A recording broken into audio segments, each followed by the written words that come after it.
Bom, pessoal, queria então agradecer muito o aceite, a participação da Márcia da biblioteca. Ela vai apresentar para vocês um tema de extrema relevância e importância para os trabalhos de vocês, que a gente entender o que é considerado plágio, como detectar isso, como é que vocês podem se proteger. Então, na sequência das explicações sobre o plágio, ela vai falar também sobre a plataforma que a gente usa, e que vocês vão ter que passar os trabalhos de vocês, todos vocês vão ter que passar os trabalhos no momento de fazer o depósito final.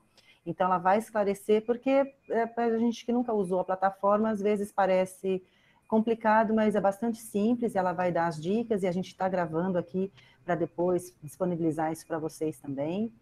E para quem não me conhece, eu sou a professora Janaína, eu sou do Departamento de Administração, e eu ajudei a organizar aqui o evento pela comissão da pós-graduação, da qual sou vice-presidente. Então, agradeço a todo mundo que ajudou esse evento acontecer, principalmente a Márcia, que agora vai nos dar o prazer das informações tão importantes. Márcia, fica à vontade, então, o tempo é seu. A gente tem até às 16h30 para fazer essa apresentação. Eu acho que você já comentou que gostaria, né, de receber as perguntas ao longo da sua apresentação, acho que fica mais dinâmico mesmo. Então, pessoal, para vocês fazerem perguntas para ela, como nós estamos com uma sala bastante cheia, né, tem 40 pessoas aqui, por enquanto, façam as perguntas pelo chat, que aí eu vou fazendo a mediação, tá bom, Márcia? Eu vou te passando, não se preocupe em ficar lendo, e aí eu faço as perguntas. Se alguma não tiver tempo de ter sido feita, depois a gente pode fazer um compilado, né, e mandar, e aos poucos você depois responde para a gente, tá bom? Obrigada, então. Podemos iniciar. Perfeito. Eu agradeço a professora Janaína, a todos os colegas, o Matheus aí que esteve também participando nessa organização, né? Eu estou na instituição desde 2012, né? Na Universidade de São Paulo, como bibliotecária, na Biblioteca Central. Não sei quem de vocês já ali do lado, nós estamos, né? FEA e Biblioteca Central. E para quem está ingressando agora, que veio de outra instituição, né? Logo mais, espero que a gente possa se encontrar. E a gente está num momento aí bem delicado, mas temos que caminhar, né? Correr não dá, mas vamos caminhando à medida do possível.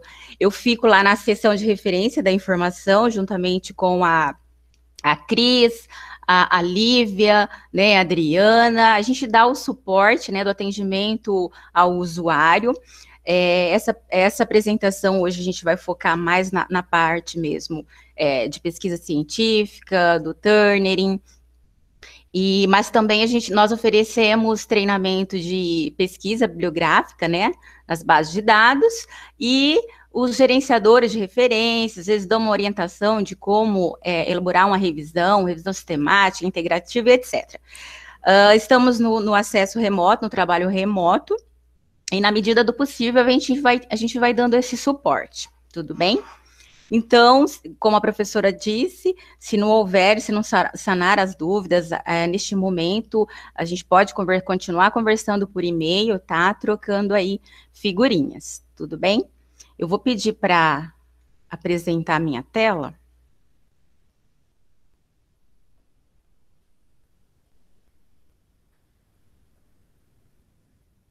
Oi, professora, não é pedir não, professora, isso, você já conseguiu, beleza. Beleza? Deixa eu baixar um pouquinho o áudio. Você pode ocultar aquela mensagem, tá vendo ali que tá escrito, não sei, que está compartilhando, ocultar, para não ficar na frente, pronto. Ok. É o Matheus que está falando? É o Fernando, professor do audiovisual.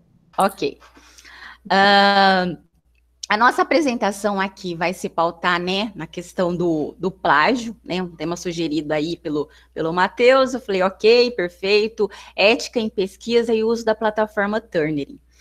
Para quem já está na instituição, pode já ter ouvido falar sobre isso, pode já ter ouvido falar sobre a questão da ética em pesquisa, do plágio, principalmente aí antes até mesmo de entrar na universidade, mas a universidade ela tem um papel crucial na discussão dessa temática, né? Então,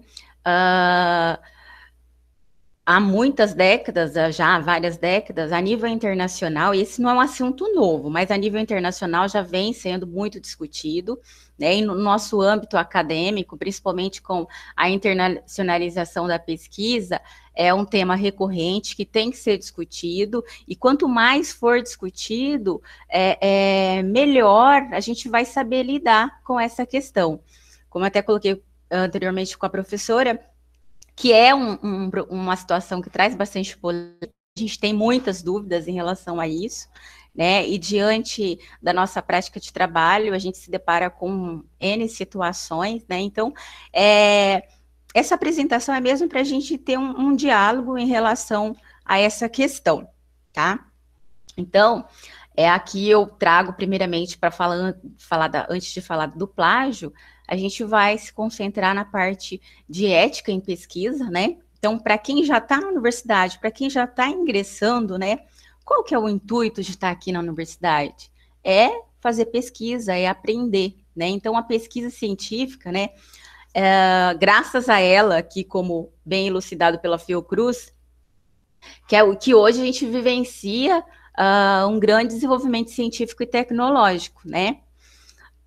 Então, se a gente for pensar lá atrás, analisar todo o conhecimento que surgiu aí e vem aí essa evolução, não sei se vocês tiveram aí oportunidade de estar presente na exposição lá em São Paulo do Leonardo da Vinci, é magnífica. Então, você você vê que tudo que foi feito lá atrás, os feitos, né, desse estudioso, dessa dedicação, está hoje presente. A gente como que se fala? A gente usufrui, né, de muitos dos recursos que foram desenvolvidos ao longo do tempo.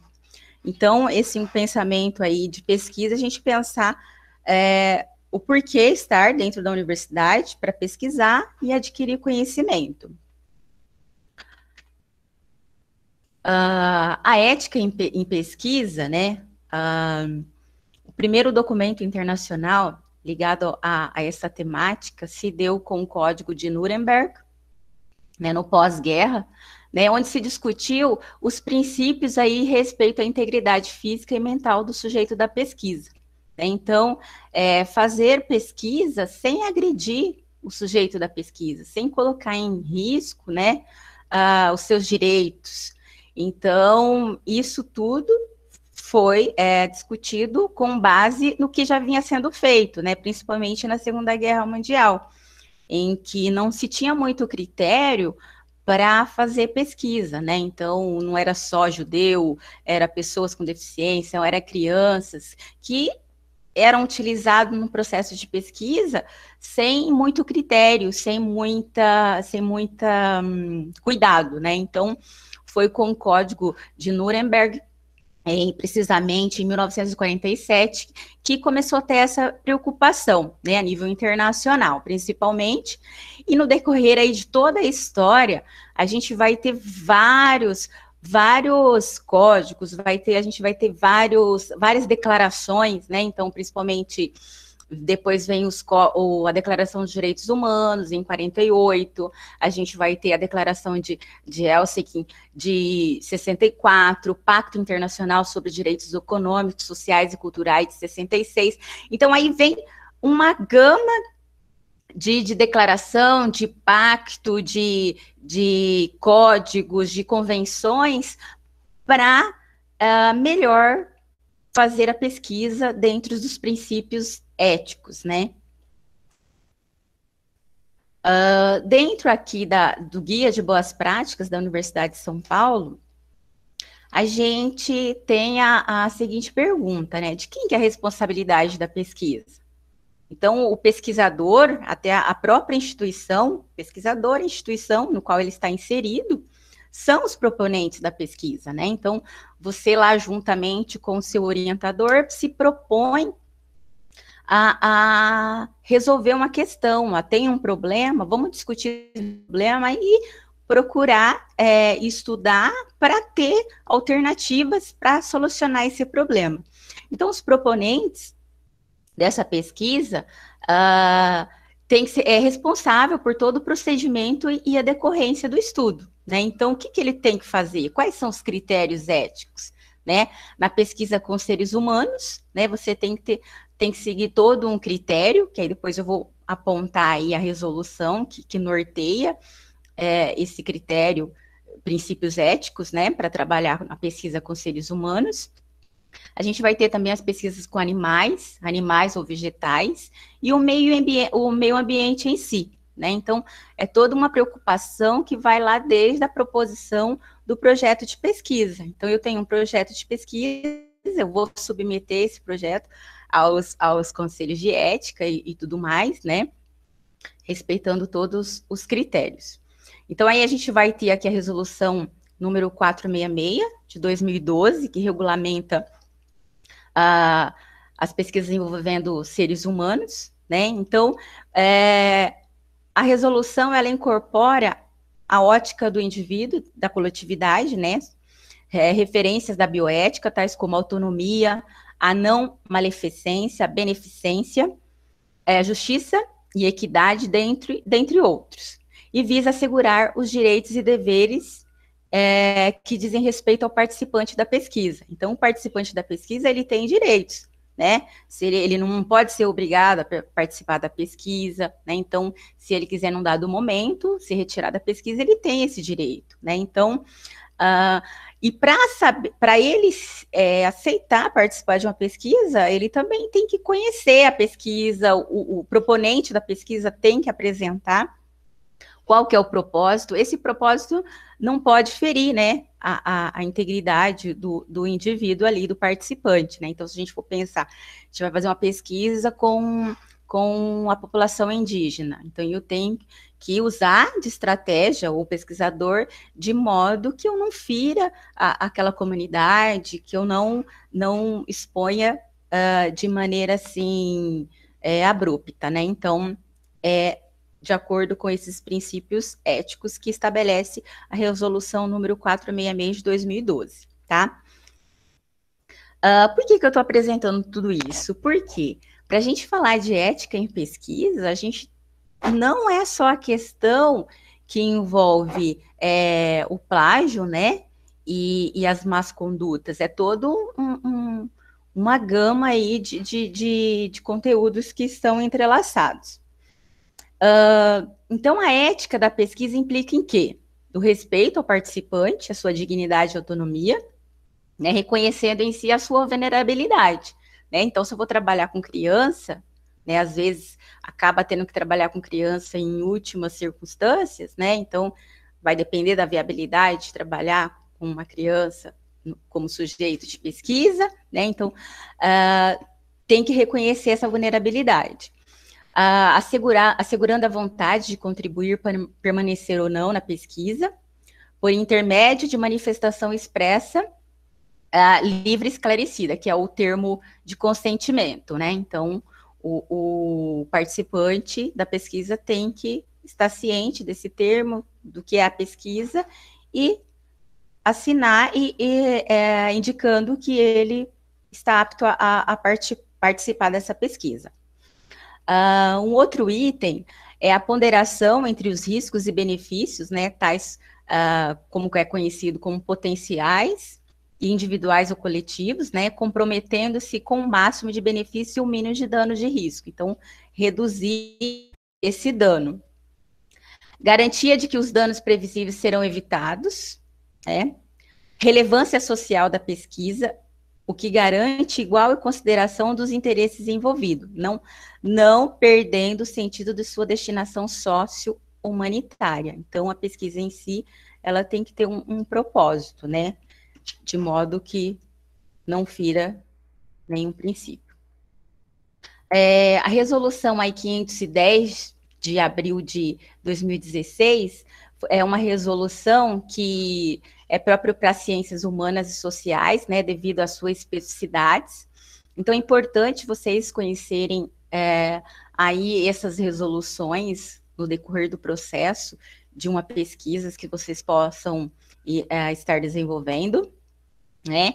E aí a gente vai ter uma hierarquia aí, né? O Ministério da Saúde, o Conselho Nacional de Saúde, a Comissão Nacional de Ética em Pesquisa, que é o CONEP, e os Comitês de Éticas em Pesquisas, né, que é o CEP. Dentro dessa coligação, né, CEP-CONEP, a gente vai ter a plataforma, né, onde é feito o registro aí, encaminhado os pedidos de aprovação da pesquisa a ser realizada, né? E as instituições, assim, têm as suas comissões de éticas, né, na pesquisa. Então, qual que é a função da comissão de ética da pesquisa das instituições? É avaliar a aderência dos projetos de pesquisa aos princípios éticos e à legislação relativa aos procedimentos científicos conduzidos com seres humanos, animais e meio ambiente, tá? Isso está na Comissão de Ética em Pesquisa da Universidade de São Paulo, tá? Aqui na FEI-RP, é ligado ao Comitê de Ética em Pesquisa da Faculdade de Filosofia, Ciências e Letras, né? Então, lá tem toda a designação aí no site de vocês, explicando a submissão lá na Plataforma Brasil e etc., né? Conta com o apoio acadêmico da instituição, né? E aqui, o que a Agência USP de Gestão da Informação Acadêmica vem dizer? Que a conduta ética deve nortear todas as atividades acadêmicas e científicas.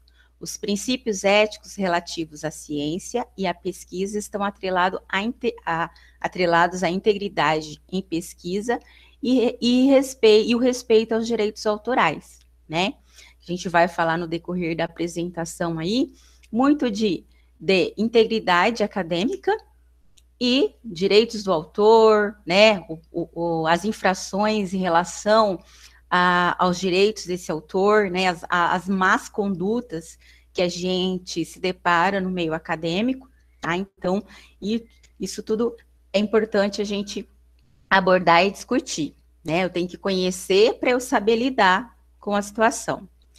Então, aqui na questão da integridade acadêmica, né, que a gente se depara muito com algumas condutas não adequadas na área científica, que vem a ser a fabricação, né, de informações, né, então a afirmação do que foram obtidos ou conduzidos dados, procedimentos ou resultados que realmente não foram. Então, a pessoa apresenta, fabrica, inventa alguma informação que na realidade não ocorreu. A falsificação, então a apresentação de dados, procedimentos ou resultados de uma pesquisa de maneira relevantemente modificada, imprecisa ou incompleta, a ponto de poder interferir na avaliação de peso científico que realmente confere as conclusões que dele se extrai. Então, no caso aqui, é falsificar dados, né, para evidenciar uma situação aí dentro de um trabalho acadêmico, de uma pesquisa científica.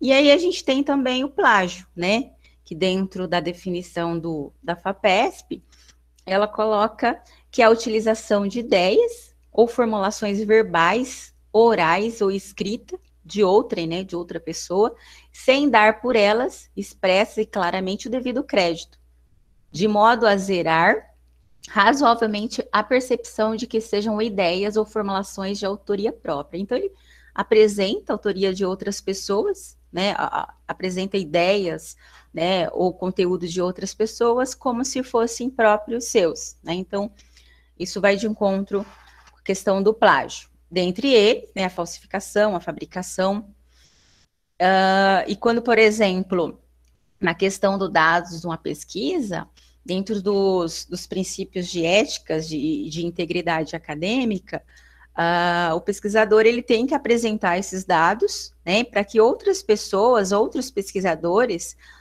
possam averiguar, né, e realmente chegar ao ponto e identificar se aquela pesquisa está de acordo, se tem todos os procedimentos ali claros, né. Então, dentro dos códigos aí de boas práticas, recomenda-se pelo menos 5 anos de guarda desses dados. Não sei se vocês utilizam a ferramenta do Mendeley para o gerenciador de referência, alguém utiliza? Porque dentro do Mendeley tem uma opção para o pesquisador armazenar os dados de pesquisa. Então, é bem interessante e importante levar isso em consideração. Outras definições de plágio, né, que aí aqui eu coloquei, está em evidência o mesmo da FAPESP da página anterior.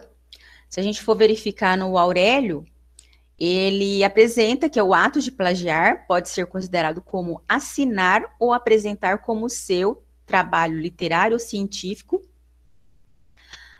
de outra pessoa, né? Assim como imitar literalmente trabalhos alheios, obras artísticas ou científicas de outra pessoa.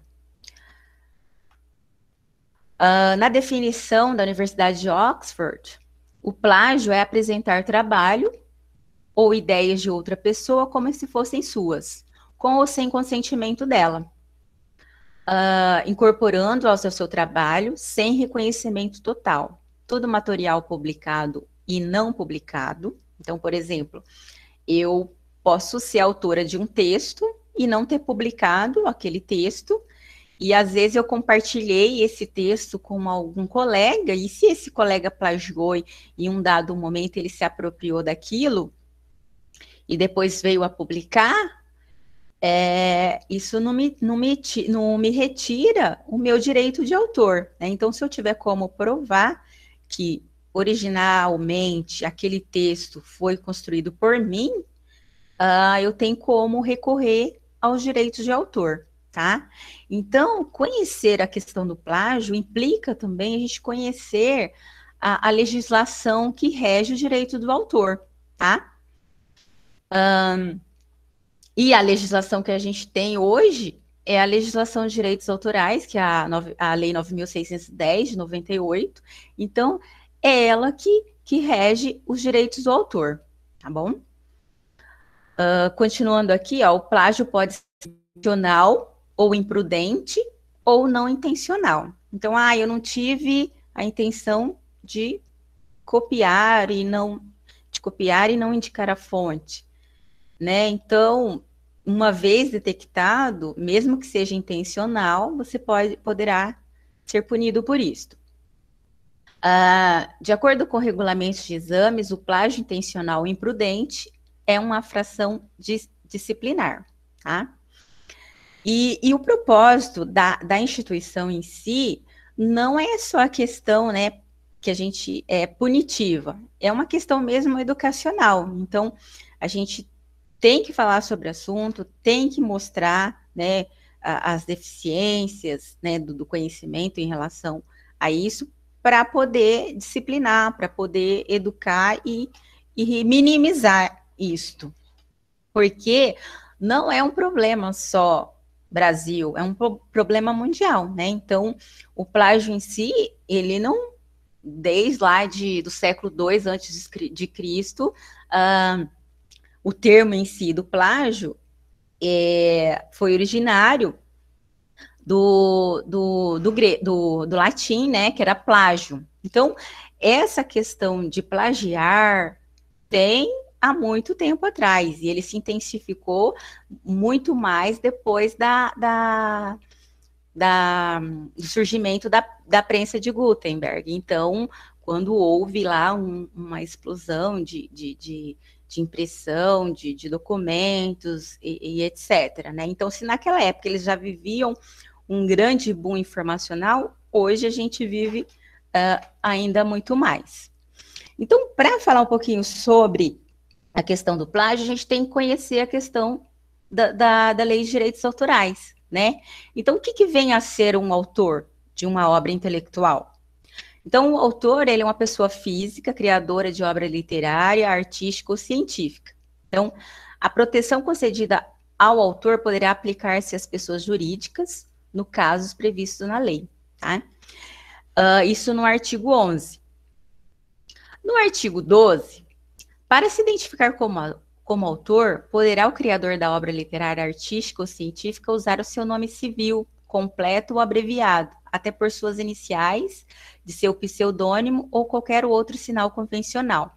Então, o autor, ele não precisa em si colocar lá seu nome de registro.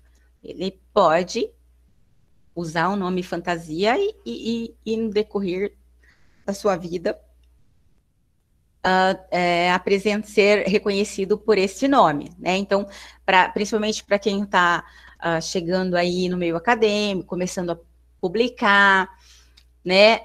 Você pode escolher como você quer ser reconhecido na academia, tá? Às vezes, principalmente para quem tem um nome comum, né? Então, a gente tem que pensar, mas eu tenho que pensar isso agora? Tem, porque é esse momento, né? Você não começou a publicar, mas antes de começar a publicar, você já tem que pensar no seu nome, como que você quer ser reconhecido na academia, né? Então, se é um nome muito comum, você pode ser confundido com um outro autor de um outro país, de outra instituição, né?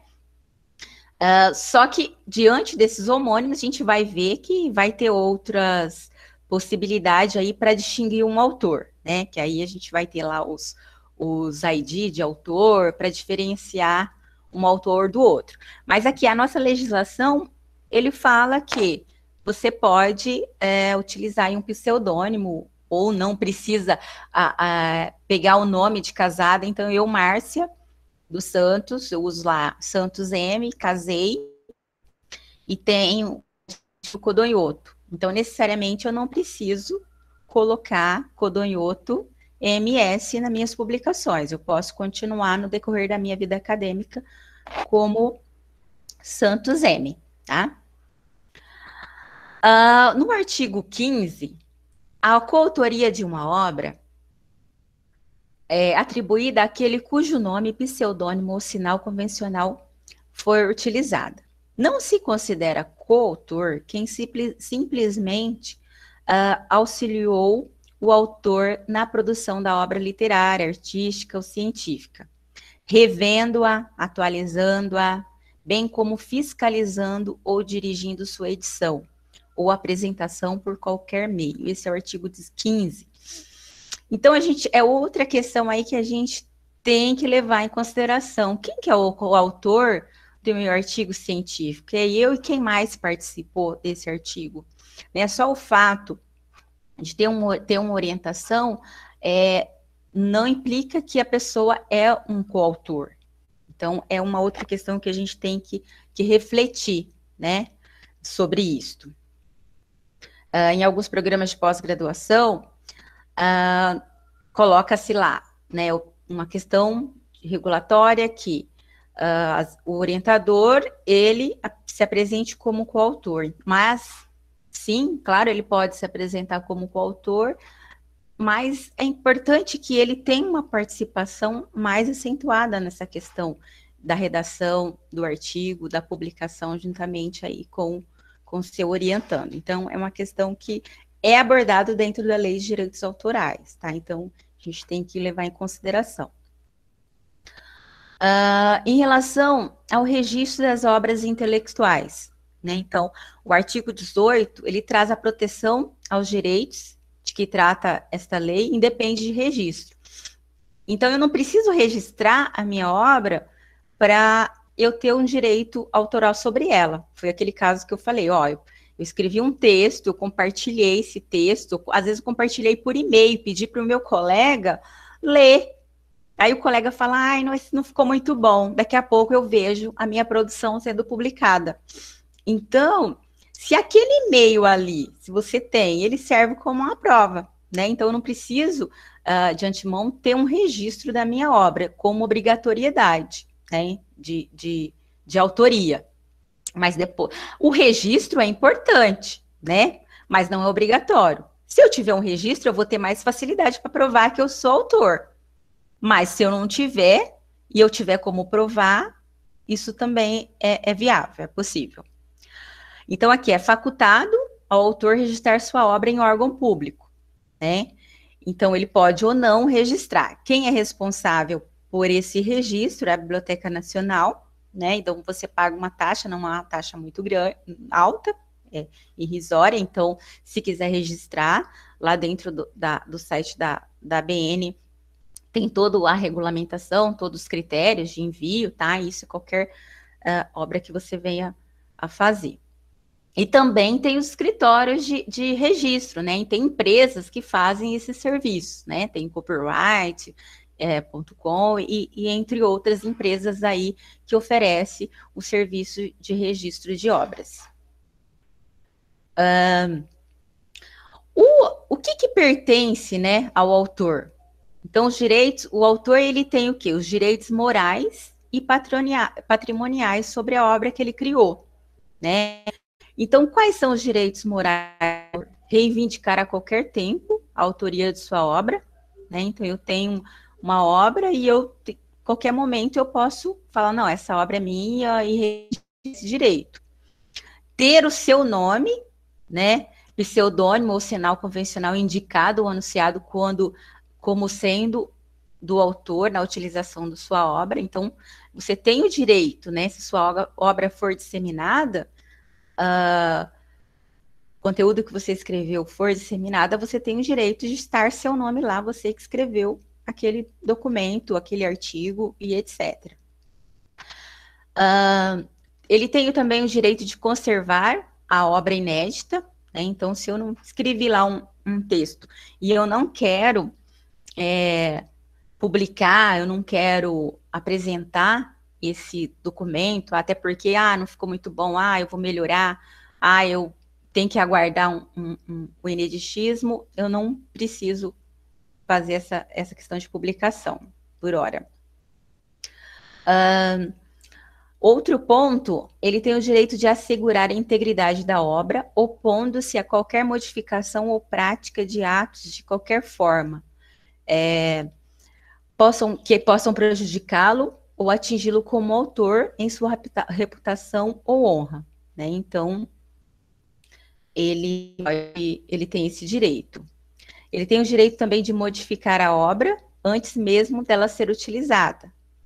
Ele tem o direito de retirar de circulação a obra já autorizada, né? Quando atingir a reputação ou a sua imagem. Então, se caso lá a gente vê muito na mídia, alguns filmes, algumas coisas que a pessoa, aquilo lá está agredindo a imagem dela, ela tem o direito, né, ela de entrar na justiça e suspender a divulgação daquele material.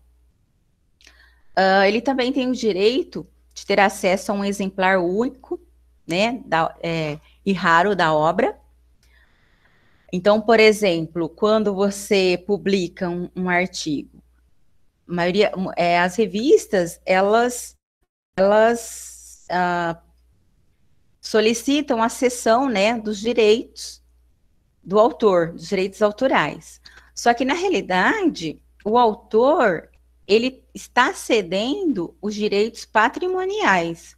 Os direitos morais, ele não é intransferível, né? Então, quando você transfere para a editora do artigo que você vai publicar, ela adquire o quê? Os direitos patrimoniais.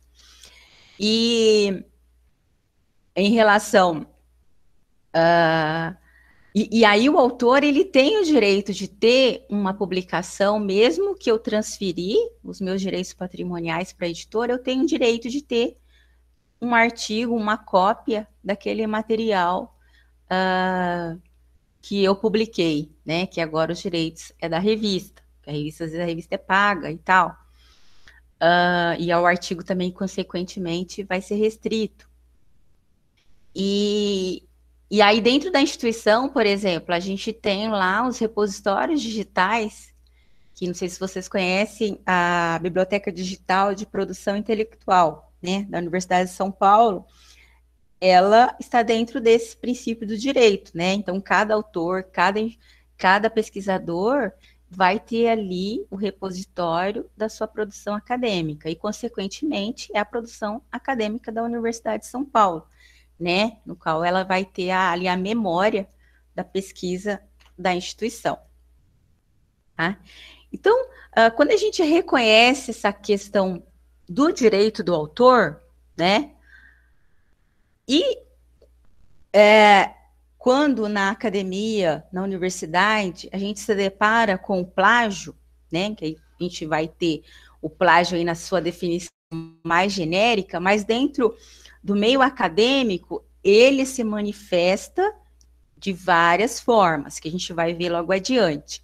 Então, a pessoa que pratica o plágio, ela está infringindo os direitos do autor, né? Então, o autor, ele tem o direito de recorrer sobre esse direito.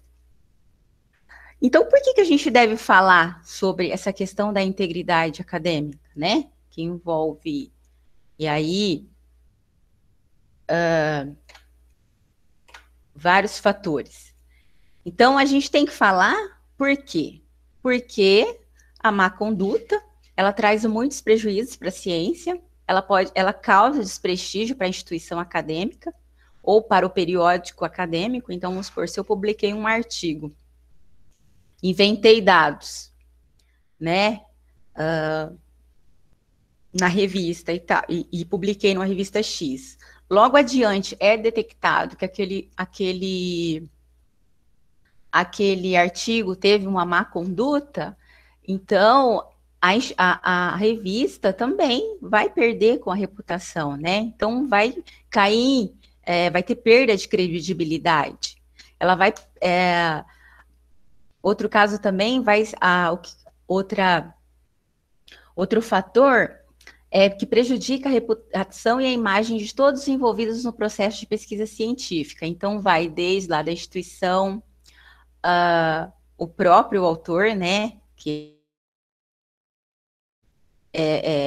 passa por um processo de autoconstrangimento, a revista e o próprio leitor, né, que às vezes ele está lendo uma coisa que não é verídica, é inverídico. Então, no acadêmico tem um outro personagem aí que é o leitor. Falar sobre integridade acadêmica, ele traz muito aprendizado, tanto para o aluno quanto para o docente, para quem está envolvido aí na questão acadêmica. Serve também para a gente evitar escândalos que a gente usualmente acaba vendo. Serve para reduzir custos, né? Então, uma vez identificado a fraude acadêmica, é necessário ter uma investigação, passar por um conselho de ética, e tem todo um custo em relação a isso, né? A questão jurídica. E também serve para obter acreditações, né? Então, se a gente fala sobre integridade acadêmica, quanto melhor a instituição estiver qualificada para isso, ela vai estar bem colocada aí nos rankings, nas acreditações, nas certificações. Então, aqui alguns exemplos, né, de escândalos aí que a gente vê na mídia e aqueles que a gente não vê, né? Então, tem vários outros que a gente não é divulgado, porém, ele ocorreu, né, a nível ali institucional, tá mais local, não é a pessoa tão pública, né, que acaba tendo uma repercussão maior aí, né? Então, a gente tem vários exemplos aí, né? O caso aqui do Alexandre de Moraes, do Decotelli do ano passado, do Itzel de 2019, e aí tem aquele caso lá antigo da Universidade de São Paulo, que foi aqui da Faculdade de Farmácia, que teve vários docentes renomados aí envolvidos, né? Então, a instituição em si, ela perde muito com isso, né? Então, é um tema que tem que ser amplamente debatido e trabalhado dentro da universidade. Aqui o caso do Decotelli, ele colocou lá no Lattes, né, que ele tinha lá o doutorado em administração, né, na universidade lá da Argentina, que está um pouquinho apagado por conta da... Deixa eu ver se... Aqui. E, atualmente, o Lattes dele, né, demonstra que foi interrompido, né, doutorado interrompido em 2009. Aqui, na época, quando foi detectado, ele acusado, né, acusado assim, suspeito, né, de plágio na dissertação dele, e está lá no currículo, né? Quando a gente pensa assim, ó, aqui tem plágio, aqui tem uma informação inverídica, né? Então, isso aqui, dentro da questão jurídica, ele pode ser encarado como uma falsidade ideológica. Então, ele colocou informações que não são verdadeiras dentro do currículo dele, né? Então, também usou aqui a falta de ética, né? E no mesmo caso aqui, o que é feito, né? Então, aqui a instituição, ela vai tomar medidas administrativas e judiciais. Então, uma vez detectado a fraude, né, ou o plágio acadêmico, ou a má conduta acadêmica, que a má conduta acadêmica, ela tem lá a questão da fraude, da invenção e do plágio. Então, o autor, a pessoa que cometeu a infração, ela pode responder, né, a um processo civil, ou um processo penal ou administrativo. Então, dentro do processo civil, constatada a infração, ela poderá pagar, ela poderá ser obrigada a pagar indenização.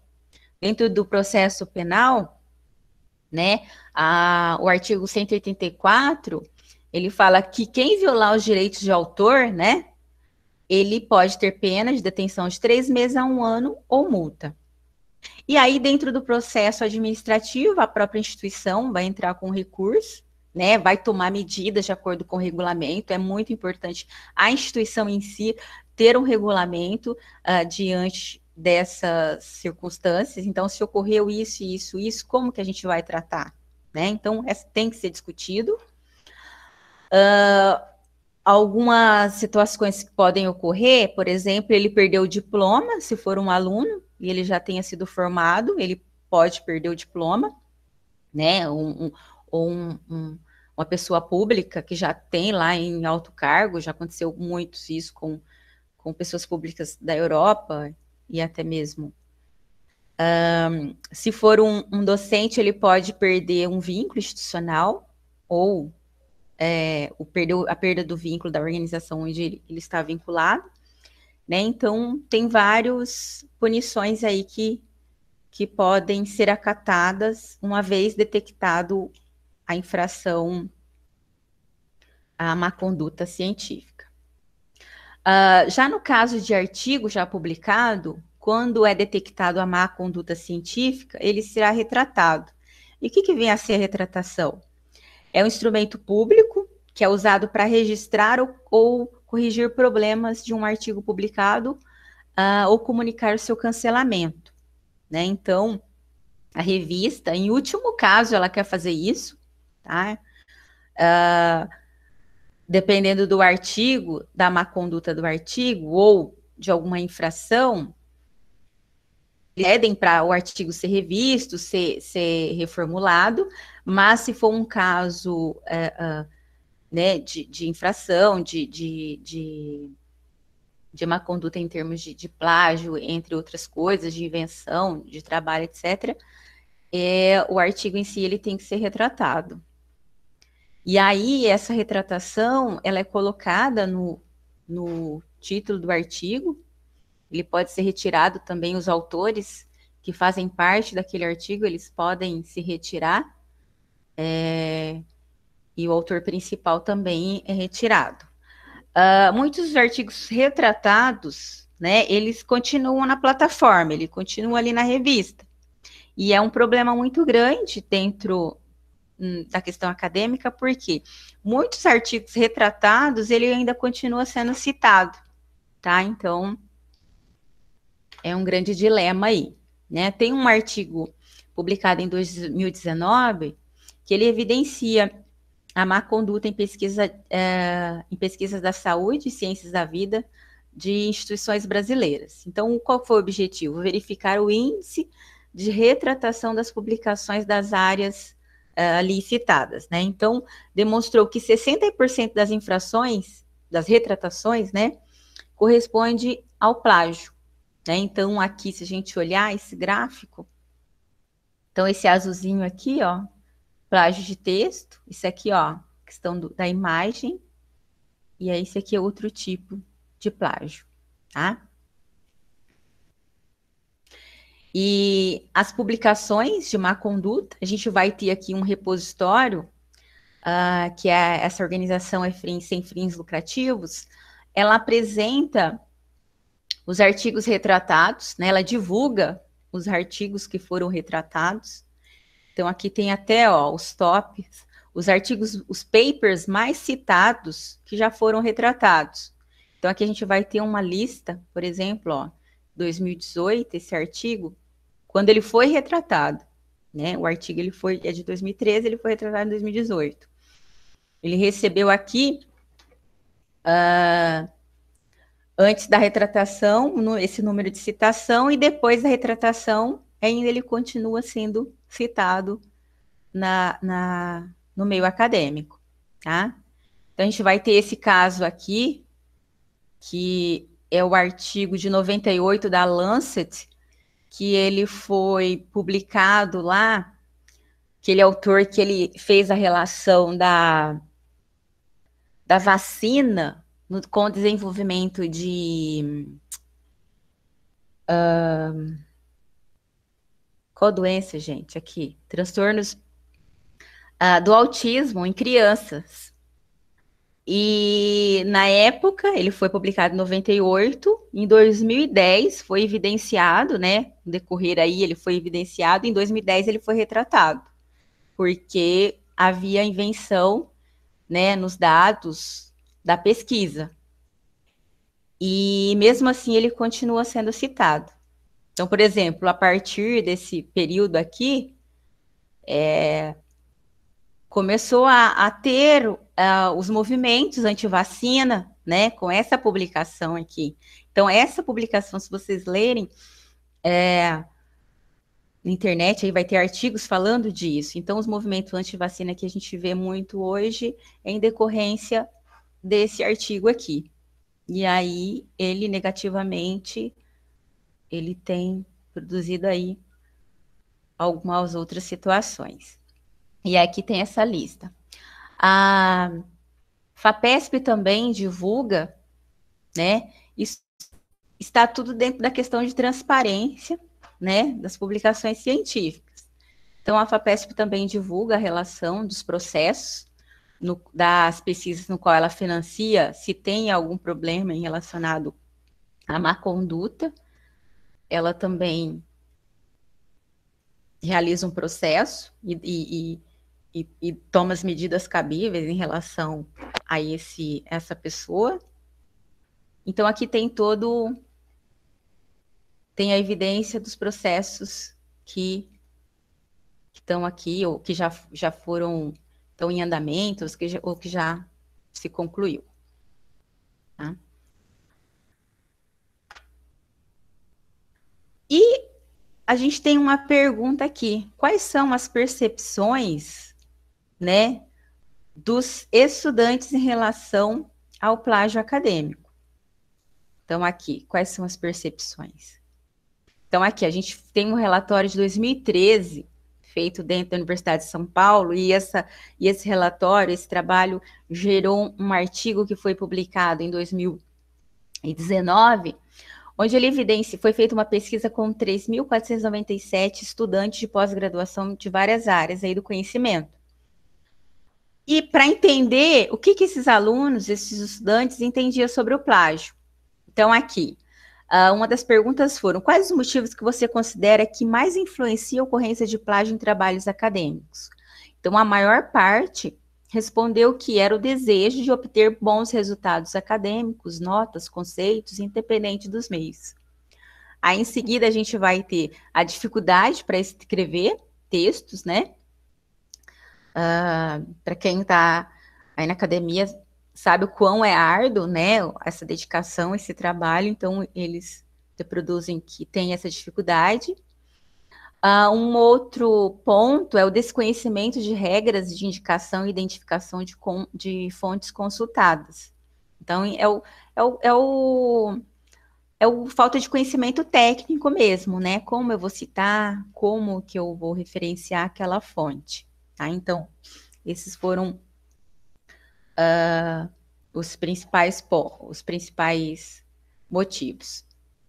A outra questão, quais são as ações consideradas mais eficientes para a prevenção do plágio? Então, a maioria aqui que são ações educativas sobre a prevenção de plágio, tais como aulas, palestras, seminários, ações institucionais, de código de ética, manuais de orientação, apresentações de políticas institucionais.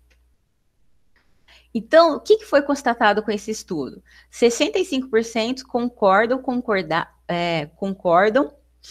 ou concordam plenamente que os estudantes costumam cometer plágio acidentalmente por não saberem como indicar corretamente o autor e identificar a fonte usada. 72% concordam plenamente que os alunos geralmente cometem intencionalmente plágio, seja comparando trabalhos concluídos, copiando da internet ou usando trabalhos de seus colegas, de seus pares. 22% dos entrevistados declararam ter conhecido um colégio do curso de pós-graduação que eles achavam ter cometido intencionalmente plágio. Agora eu pergunto para vocês, né, esta questão. Vocês já cometeram intencionalmente ou não intencionalmente alguma cópia, né, sem indicar a fonte? Não precisa responder, é só para meditar. Outra constatação, os estudantes possuem noções espontâneas e superficiais sobre plágio, principalmente do ponto de vista teórico e conceitual. E também admitiram ter recebido orientações técnicas quanto à redação científicas, tal como indicação que admitiram ter recebido essas orientações, são os que se sentem mais capacitados para evitar o plágio. Tá? Então, aqueles que receberam essa competência, né, que adquiriram essa competência, eles estão mais capacitados para evitar o plágio. E aí que a Ferreira fala, né, que embora o treinamento técnico relacionado à normalização seja um pré-requisito, né, para evitar, não é suficiente, né, para evitar o plágio. Se a gente não tiver, né, esclarecido como se configura e quais são as implicações para a ocorrência do plágio, né, para, consequentemente, evitá-lo. Então, outro estudo também feito em 2019, em 2018, pela Unicamp, ele teve como entrevistados 958 entrevistados, aí envolve estudantes de pós-graduação e estudantes de graduação, né? Aqui a maior parte é da pós-graduação. E aí, eles apontam que 64% aí aprendeu a fazer citações e referências em trabalhos acadêmicos na universidade. 22% já ouviu falar, mas tem dúvidas sobre o que configura o plágio. E 12% aí aprendeu no colégio, ou seja, a maioria chega na universidade com conhecimento bem superficial ou nenhum sobre a questão do plágio. Outra questão eu acho que casos de plágio são sempre intencionais, então a minoria aí acredita nisso, tá? Então a maioria acha que não é intencional. Aqui, 36% dos entrevistados indicou que já parafraseou ou copiou algum conteúdo sem citar a fonte original, tá?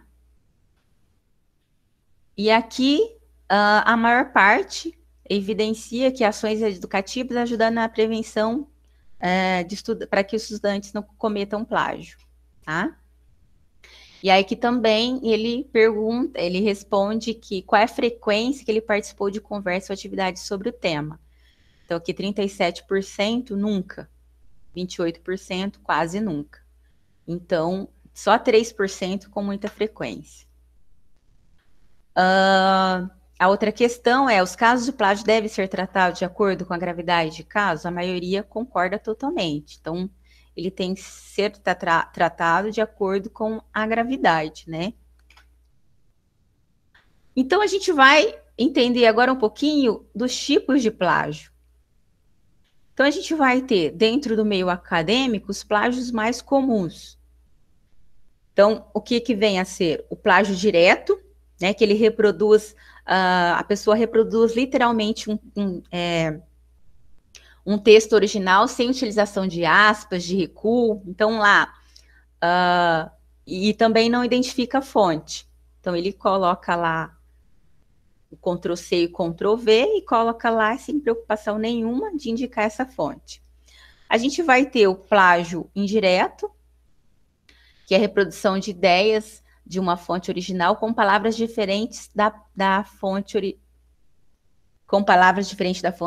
original, mas sem identificá-las. Então, o que é a paráfrase, né? Então, você vai, mesmo utilizando com as minhas próprias palavras, a ideia ali do autor, a afirmação do autor, eu tenho que indicar a fonte. Então, se eu não da fonte, né? Quem escreveu a citação e a referência, eu estou cometendo um plágio. O plágio indireto, que é a pessoa, ela reproduz sem identificação vários trechos, né, de diferentes fontes, misturado com palavras, conjunções e preposições, para que tenha um sentido, dá uma conexão ali, então vira praticamente um mosaico. Então, ele não indica a fonte. A gente vai ter também o plágio indireto, que é o uso de expressões chavões para efeitos elaborados por outros autores, né? Então, às vezes a gente vai ter lá, se eu falo assim, ostra feliz não faz pérola, em quem que eu estou pensando? Rubens Alves, né? Então, é uma frase que, se a gente for ver, é daquele autor. Então, se a gente faz uma referência àquele autor, então é importante eu evidenciar aquela frase daquele autor. A gente vai ter o plágio de fontes, que é bem comum acontecer, e para quem está, por exemplo, a gente como bibliotecário, fazendo correção das normalizações, a gente vê muito, o redator, né, ele faz referência à fonte primária, mas a consulta, na realidade, foi em cima de uma fonte secundária. Né? Então, ele teve acesso a um artigo de 2017, 18, sei lá, só que esse artigo fez referência a um autor lá de 2008, e aí ele, em vez de citar esse autor que ele teve acesso ao artigo, ele cita aquela fonte primária, mas na realidade ele não teve acesso àquela fonte primária. Nesse caso, ele teria que usar a expressão APUD, né? Então, a citação do autor de 2008, lá, APUD, citado por o autor de 2018, mais recente. Então, é muito comum acontecer isso, mas é considerado como plágio. Até porque, dentro da academia, é aquele igual telefone sem fio, né? Você fala aqui, aí o negócio vai reproduzindo. Então, com essas reproduções, pode mudar alguma coisa ali, que às vezes a pessoa está remetendo àquela fala da fonte primária lá, mas você vai olhar na fonte primária, você vai ver que o trecho ali está totalmente deturpado, né? Então, é citar aquele documento que você teve acesso. O plágio consentido, que vem a ser o conluio, né? Que é o conchava, a combinação.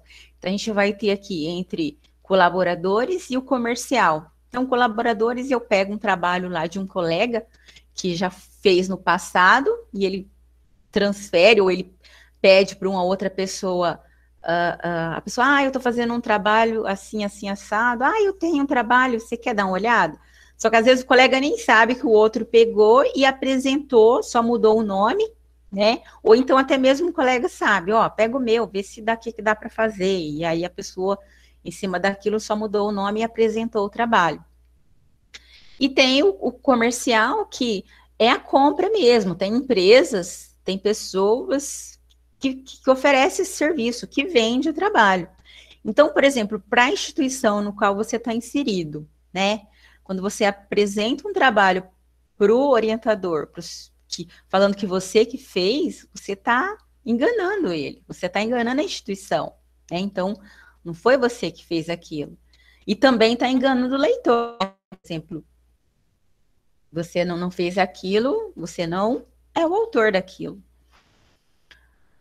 E o autoplágio, que é a reprodução de trabalhos próprios já apresentado em outras circunstâncias, sem esta identificação com o intuito de obtenção de vantagens diferentes, notas e publicações. Então, por exemplo, eu faço um trabalho e apresento num congresso, depois eu publico, e depois faço isso, faço aquilo, né? Sem fazer a menção de que esse trabalho já foi apresentado anteriormente.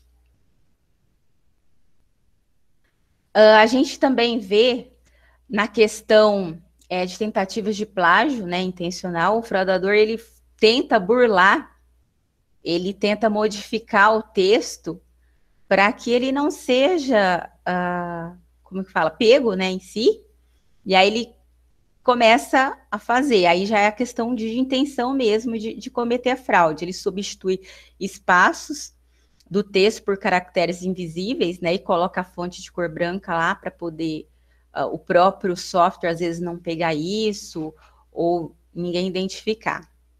Também tem aqui a questão da utilização de grafemas, caracteres ou glifos de idiomas diferentes do que parecem idênticos, caso comum de substituição de caracteres do alfabeto latino por letras do alfabeto acrílico. Então, lá no Word, a gente vai ver que tem uma opção de você mudar, né,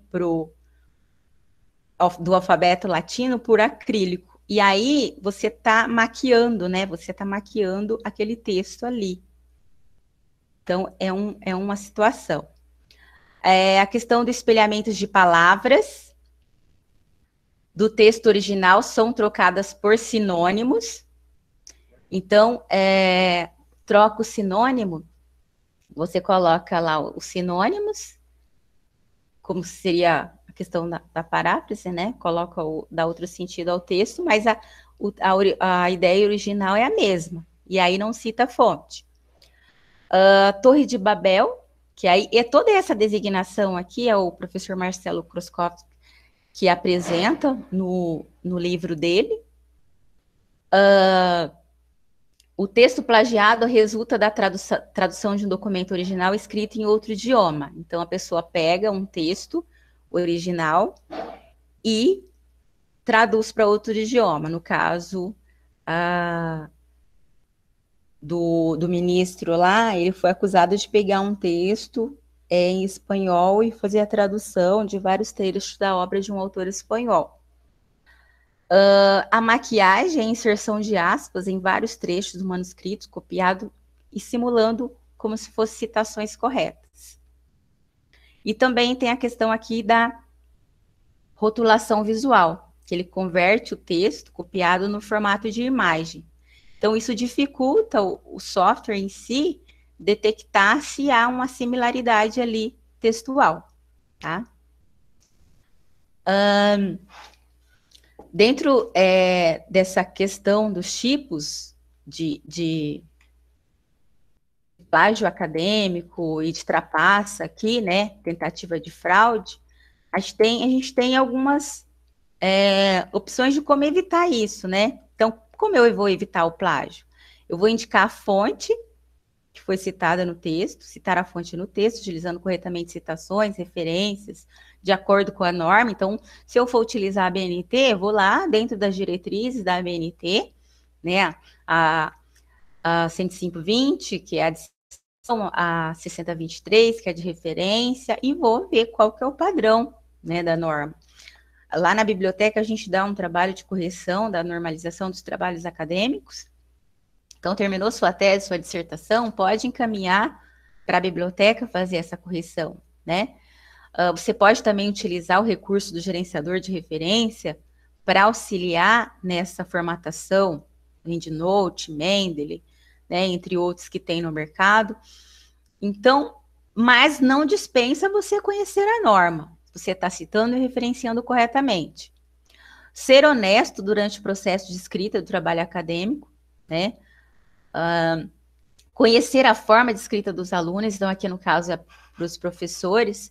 Então é importante o professor mais do que ninguém conhece, vai saber se ele conhece o aluno, ele vai saber se o aluno teve a competência, a habilidade de escrever aquele material, aquele documento que ele está apresentando.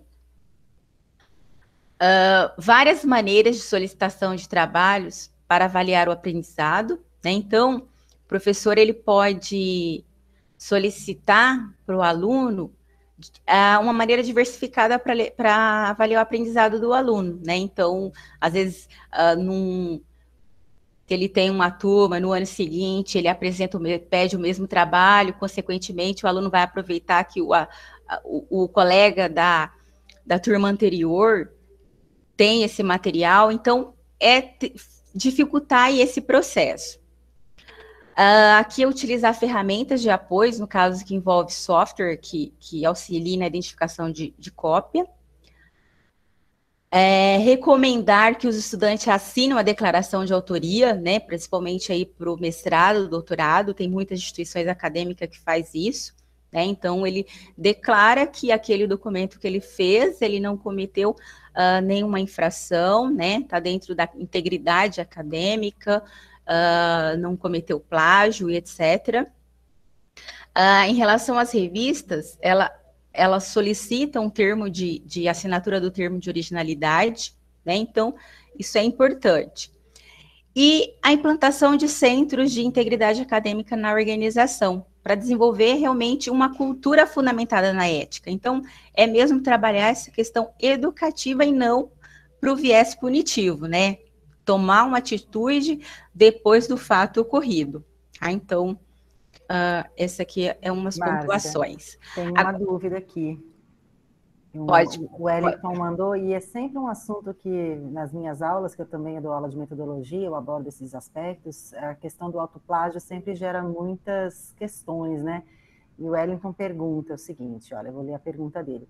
A questão do autoplágio é referente somente às conclusões dos trabalhos, ou também se aplica à sessão de estudos anteriores, revisão de literatura, né?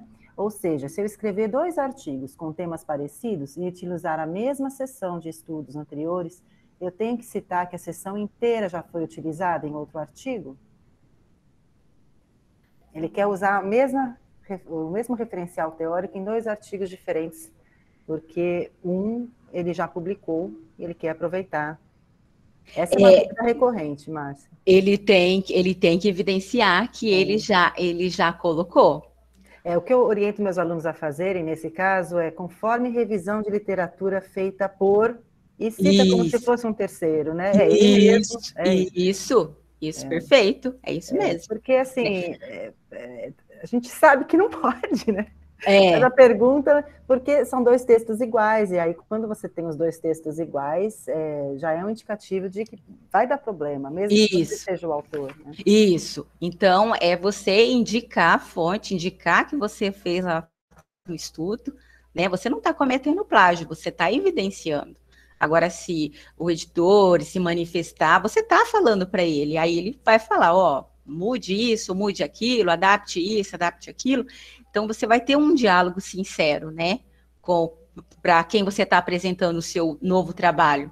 Isso, o que os alunos têm que entender, quando a gente publica um artigo, a gente cede os direitos. Então, não é um texto nosso ali, é o texto da outra revista, né? Então, isso. Aquela revisão de literatura está numa outra revista. E é dela agora. Com certeza. Então, é preciso citar essa fonte, fazer uma outra revisão, ou citar, né, um trabalho seu. É até bom para aumentar o índice H. Isso. Então, aí quando você fala do índice H, a gente cai nessa situação aqui, dos fatores que podem desencadear o plágio, aumentar o número de publicações. A gente sabe que a gente é instigado a todo momento, tá produzindo. Né? Então, isso aqui é um indicativo do aumento do desenrolar do plágio acadêmico. né? Só que a gente tem que pensar o que de qualidade de um artigo para o outro eu estou trazendo, né? Que inovação que eu estou trazendo. Então, é uma grande discussão dentro da academia. Não adianta só ter quantidade, e eu não estou trazendo nenhuma inovação acadêmica. Então, essa é a grande questão. Outras razões que a gente traz aqui é a razão acidental, né?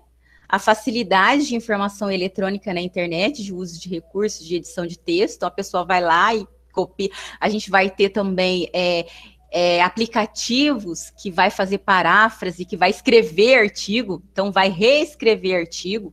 Então, a gente tem uma gama aí de recursos que pode desencadear o plágio.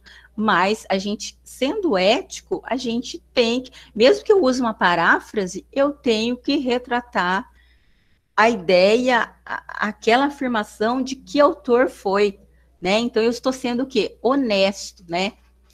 A falta de tempo também é um dos fatores para desencadear o plágio. Então, o aluno fala, não tive tempo, aí acabei pegando o material que estava ali à disposição e apresentei e tal. Mas isso aqui depois não tem desculpa, né? Ele vai ter que responder por isso. E também a questão da dificuldade da escrita acadêmica, né? Então, tem dificuldade?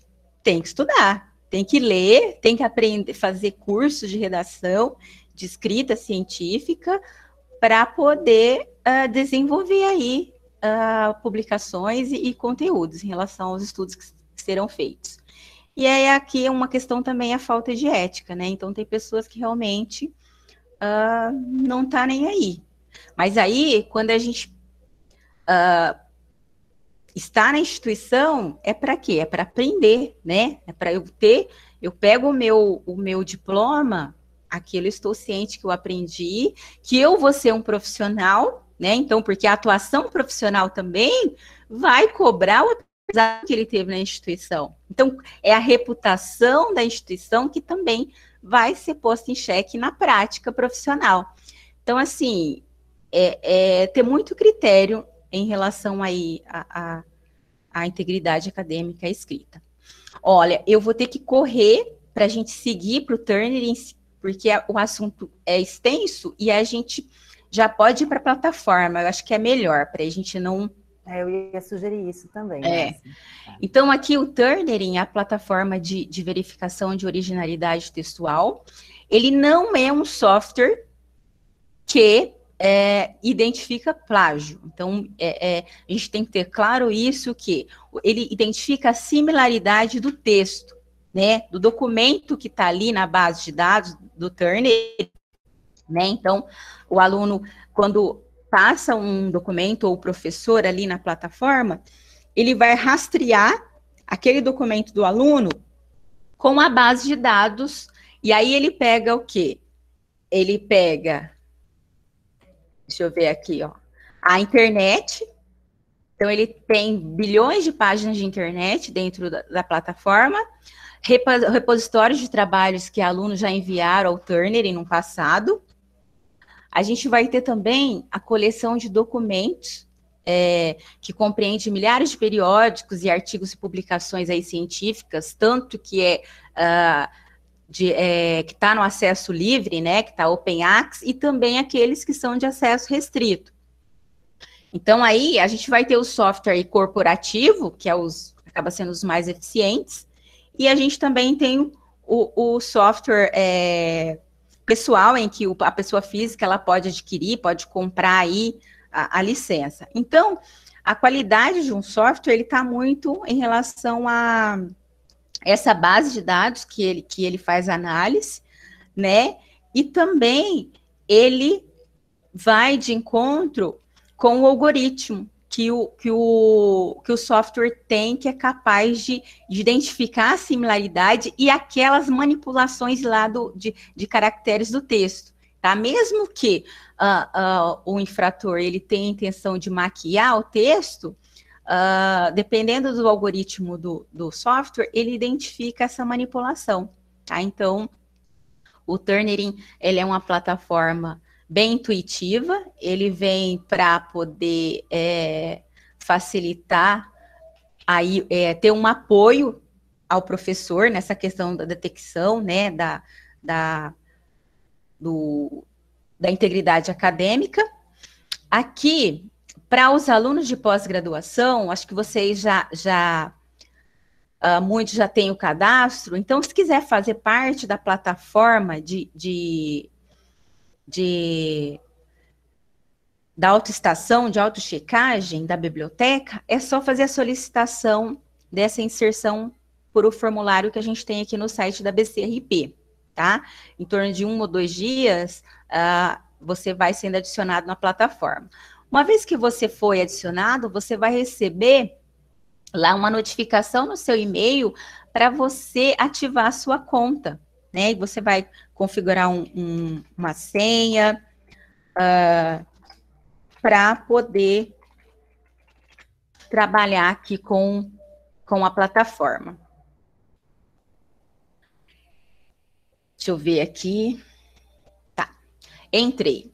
Eu, Márcia dos Santos, eu tenho aqui a minha conta, né? Aqui são todos os programas de pós-graduação da Universidade de São Paulo de Ribeirão Preto, campus de Ribeirão Preto. Aqui eu tenho minha conta como administrador, tenho a conta como professor e como aluno, tá?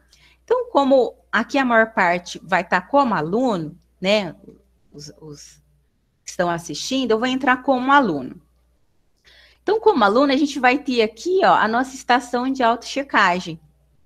Que depois que você foi cadastrado, ativou sua conta, o que você vai visualizar é isso aqui, ó, tá? Essas outras aqui você não visualiza. Então, eu estou lá na estação, aqui eu tenho já um trabalho que eu enviei, tá? Então, eu posso enviar, eu posso ter um relatório de similaridade diário. Posso adicionar vários textos no mesmo dia, só que ele vai emitir um relatório por dia, para você como aluno.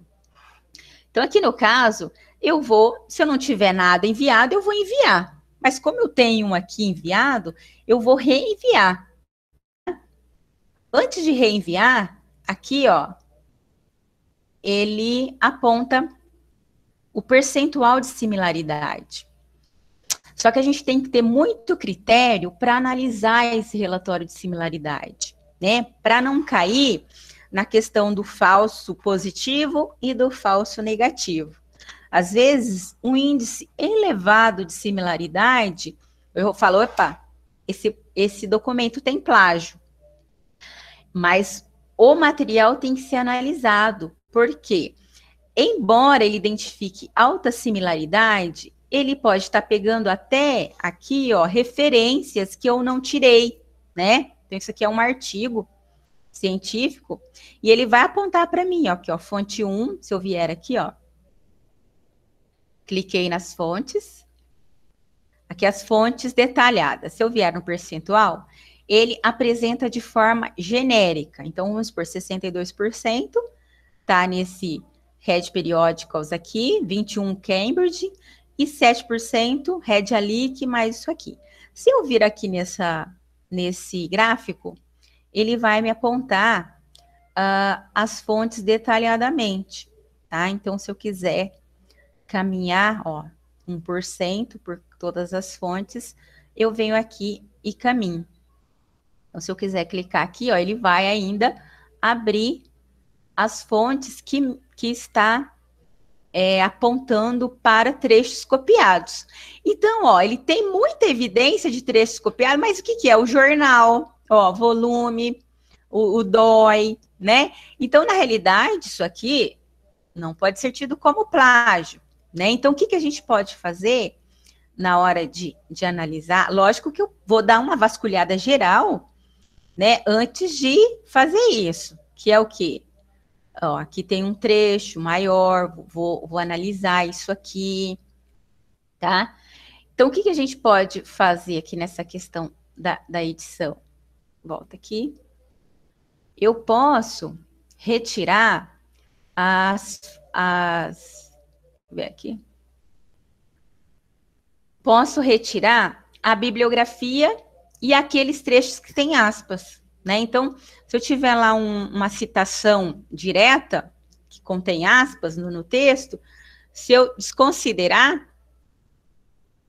e a bibliografia também, e aqui eu também posso falar, ó, tantas palavras, então até 5 palavras eu não vou considerar que é plágio.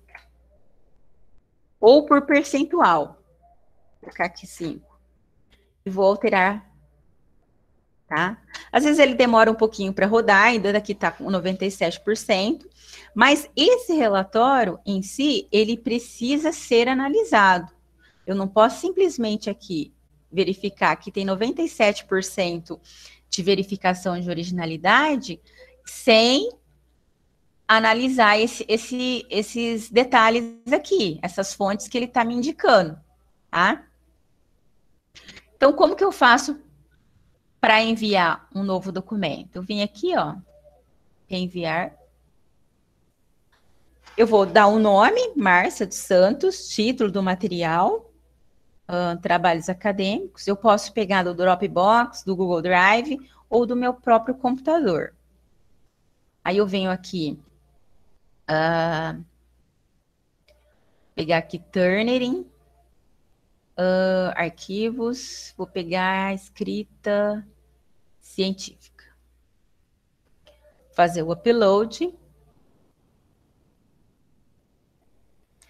E aqui ele vai me dar o autor, o título, o tamanho do arquivo, a quantidade de páginas, que é só 2 páginas, a quantidade de palavras, de caractere, etc. Eu vou confirmar. E retornar à lista de trabalho. E aqui ele vai processar. E vai me dar aquela pontuação lá, que é o percentual de similaridade. Voltando ao assunto, esse percentual de similaridade, eu tenho que analisar o texto detalhadamente, porque ele pode me dar o falso negativo, né? Ou falso positivo. Então, falso positivo é quando tem lá um alto índice de similaridade, mas na realidade é citações que foram corretamente feitas. E o negativo é que às vezes ele tem baixo índice de similaridade, mas na realidade tem trechos importantes que não foi feito a citação e a referenciação adequadamente, tá? Então, basicamente, aqui como aluno, você vai ter essa funcionalidade. Márcia, vou aproveitar uma dúvida aqui, olha, exatamente nesse ponto. Essa função aluno está diferente da função do professor, né? Isso. O aluno, ele não tem a opção de fazer o depósito do trabalho na base Turnitin? Não, ele vai fazer aqui na conta dele. Agora, como professor, o professor, ele pode permitir esse acesso para o aluno, né? Então, a professora Janaína tem uma conta aqui, como se fosse eu aqui, Márcia. Eu posso criar o quê? Aulas, né? Então, eu crio aulas e dentro dessas aulas eu crio trabalhos. Então, eu tenho gestão da informação, é uma aula que foi criada, né? Dentro dessa aula, eu posso adicionar alunos, né? Então, eu posso pegar ou falar para o aluno distribuir aqui, ó, que a gente tem eu vou voltar na página inicial, para os alunos da minha disciplina, a chave de matrícula, né? E a identificação da aula, para que o próprio aluno faça o cadastro dele nessa aula. Porque lá dentro da aula vai ter a disciplina de mestrado e doutorado. Então, os alunos de mestrado, eu posso incorporar tudo numa aula de mestrado. Os alunos de doutorado, eu posso tudo incorporar numa aula de doutorado, dos meus orientandos. E aí, ele vai fazer o depósito. O professor que vai, nesse caso, analisar o relatório e também vai permitir que o próprio aluno analise esse relatório, tá? Então, mas isso é dentro do quê? Da conta do professor. Na conta do aluno, ele vai ter acesso àquele material. Se ele quiser compartilhar com o professor, ele compartilha. Se ele não quiser, ele não compartilha. Porque ele vai ter uma conta para ele checar o documento dele, tá? Então, isso também pode... Nós vamos orientar os nossos alunos a fazer esse procedimento, então, que você está mostrando aí, de entrar diretamente, fazer o cadastro, e para poderem fazer as verificações sem depender do professor, né? Fazer todo esse cadastramento das aulas e tal. Então, é um caminho direto aí para o aluno fazer. Isso. Só que, assim, é um ponto que, assim, que a gente também... foi feita essa modalidade de estação de autochecagem porque anteriormente ficava centrado só no professor e muitas vezes o professor não tinha tempo, às vezes não sabia mexer com a ferramenta. Então, para disseminar mais esse acesso, foi feita a estação para que o próprio aluno conseguisse entrar e depositar. Mas é interessante também o professor, esse vínculo com o professor-aluno na conta dele. Por quê? Uma vez, quando ele cria, o próprio aluno, ele pode usar a ferramenta também para favorecer ele. Ele vai mandando os trabalhos, né? Vai fazendo de modo que o sistema não detecte nada, se ele estiver agindo de má fé, né? Claro que a gente não espera isso dos nossos alunos, mas ele pode também ir colocando, identificando, o software não identificou, tá bom assim. Aí ele vai mudando, o software não identificou, muda assim.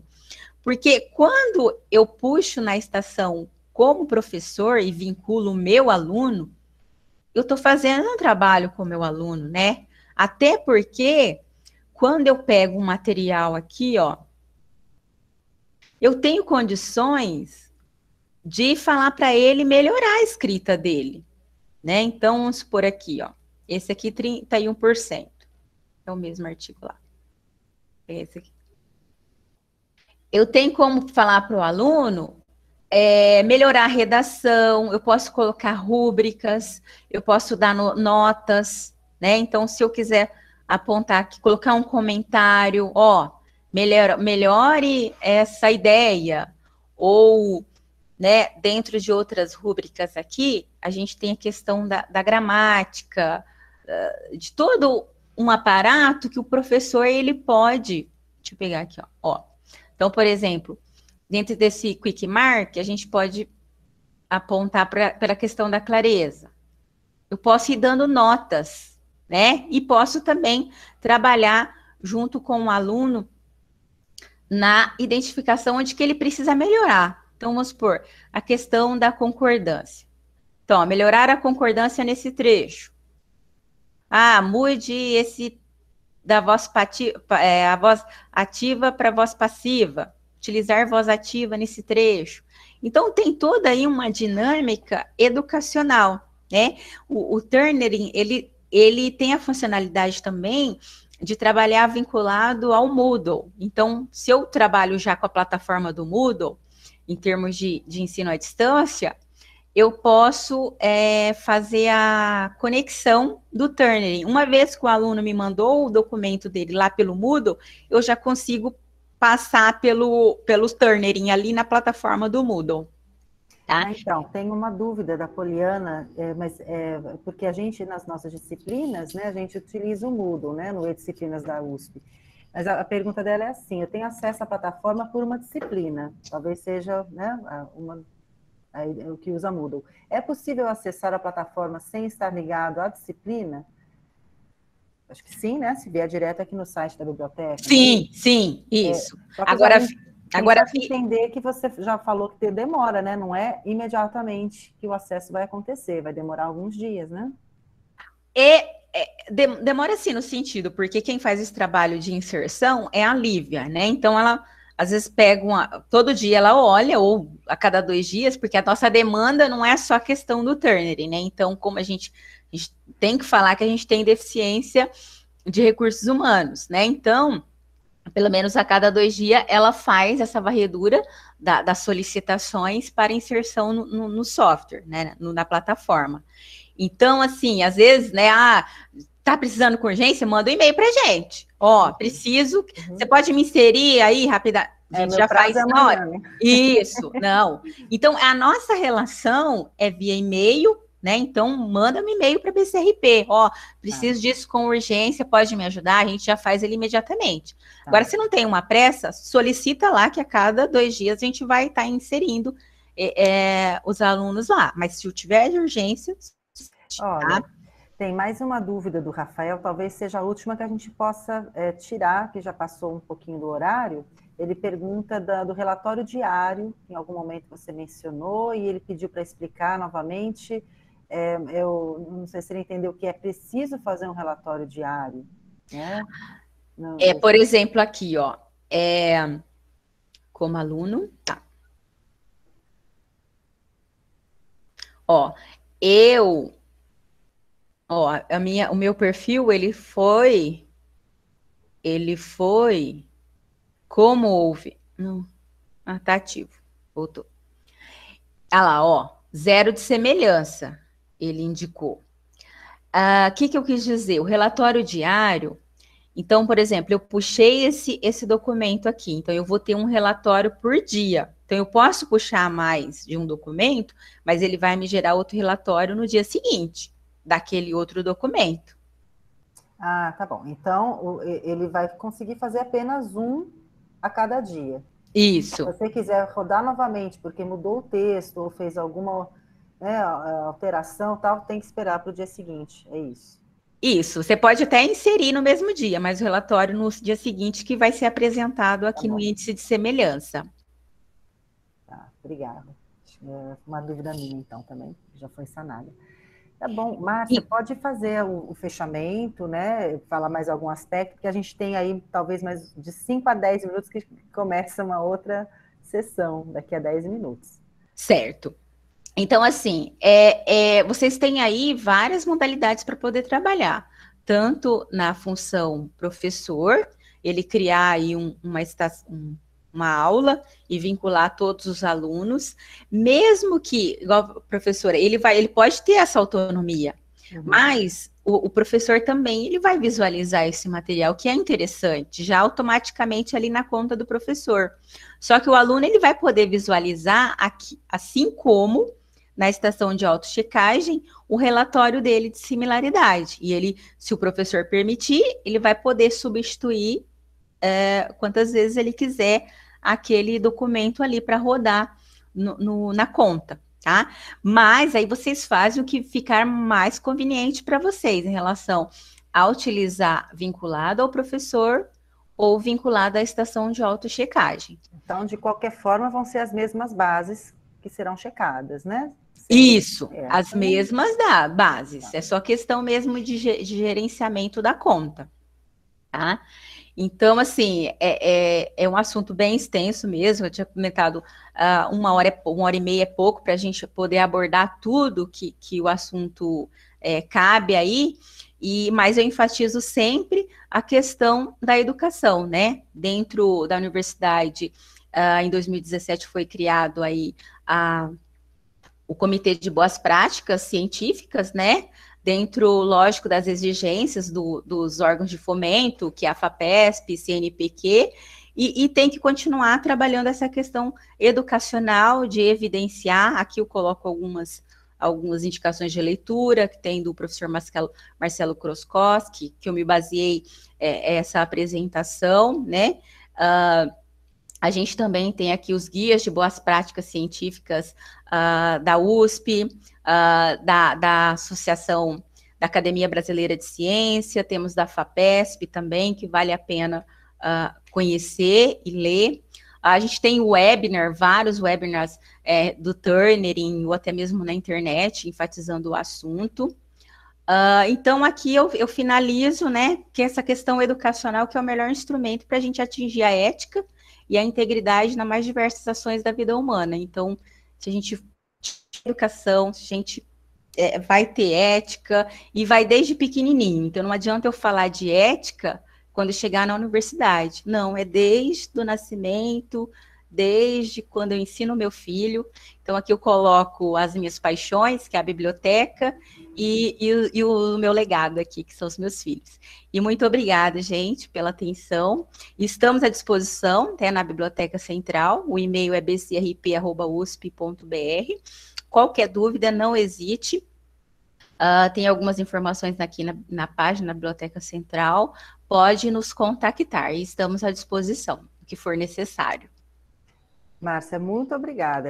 O espírito é educativo mesmo e a gente está introduzindo esse uso da plataforma aos poucos para os alunos. Eles são obrigados a passar o trabalho, mas o relatório não passa ainda para a banca. Em algum momento isso talvez passe. Então a gente está nesse processo. A biblioteca tem uns manuais, né? A gente vai repassar isso também para os alunos. E foi excelente, muito obrigada, viu? E fora que na página da biblioteca também, só finalizando, a gente vai ter aqui ó, as normas das teses, né, os manuais que cabe dentro dessa questão educacional de conhecer a normalização que vai ser utilizada, no caso aí de vocês serão a BNT, né? Então, é tomar conhecimento disso e a gente tem o nosso serviço também de correção lá e é solicitar antecipadamente que a Cris e a Lívia faz esse trabalho de correção das normalizações, tá? Eu conheço bastante a Cris, já fez um monte para mim. Tá ótimo, Márcia, muitíssimo obrigada, viu? A gente vai se falar com certeza em outras ocasiões. E eu convido os alunos para entrarem agora no outro link que vai fazer os coordenadores e a presidência da CPG, eles vão fazer apresentações e ter as palavras finais aí com vocês, tá bom? Obrigada, alunos, obrigada, Márcia. Até uma próxima. Tá? Até mais. Tchau, tchau. Tchau, tchau.